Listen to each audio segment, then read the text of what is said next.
I'm just a player in the game. Amy Goodman of Democracy Now!, who really is one of the few real broadcast journalists left in the business, was interviewing Elizabeth Warren when she asked her a question about Iowa and New Hampshire being the first voting states in the primary. Now, this, to me, is a simple question, but the way Elizabeth Warren answers it is incredibly awkward, weird, and makes me question her ability to go up against Trump if she were to become the nominee. Watch.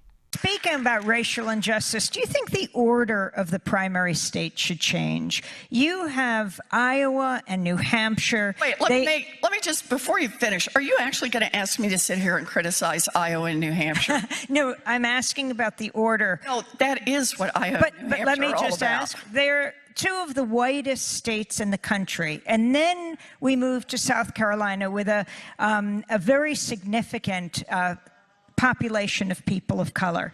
And it means the candidates spend so much of their time catering to those first two states. Overall, do you think that should change? Look, I'm just a player in the game on this one.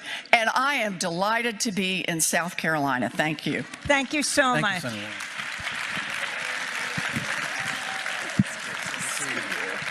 Thank you. Yeah.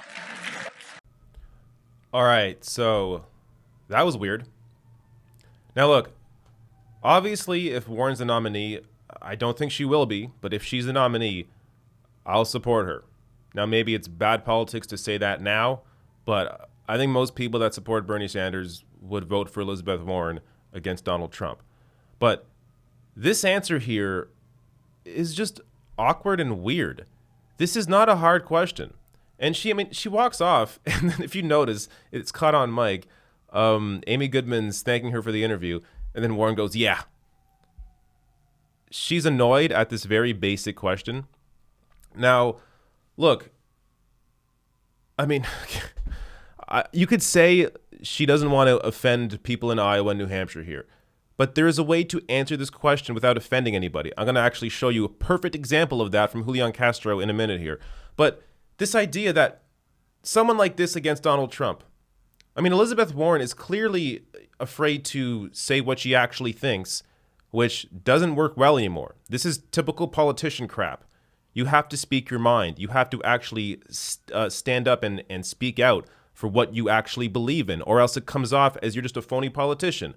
So this kind of strategy will not work against Donald Trump. And on top of that, I mean, she gave maybe one of the worst answers she could possibly give here, saying, I'm just a player in the game. This gives the impression that she doesn't actually care about these issues. She's just playing the game.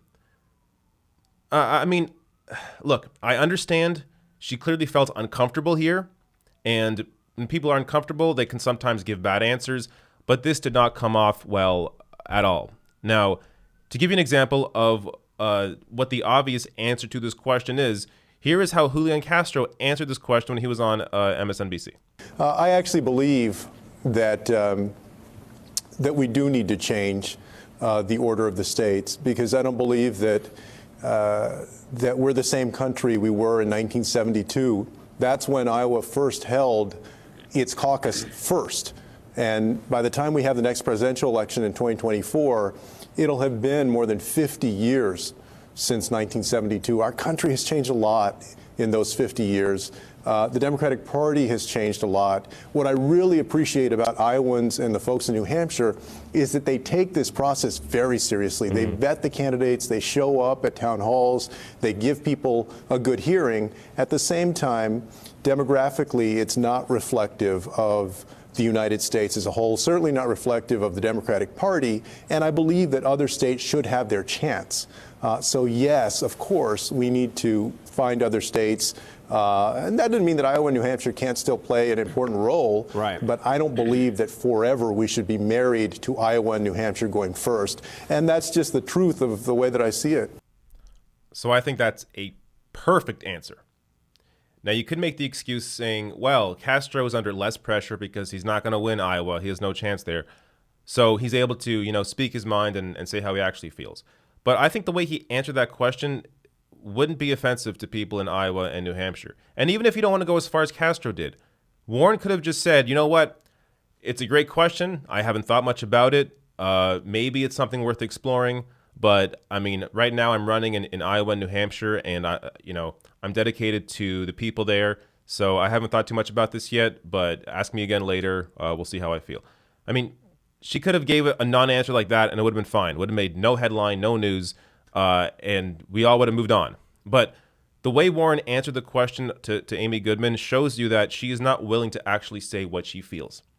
And when you have a politician like this who just comes off as a typical politician, much like Hillary Clinton was against Donald Trump, that is just not going to work well, which again shows you why the energy is with Bernie Sanders. Bernie Sanders speaks his mind, says what he feels, and actually speaks up for people. So he's already built the movement. I mean, like, as this race is going on, you have to wonder, if you support Warren over Bernie, why exactly are you with Warren and not Bernie?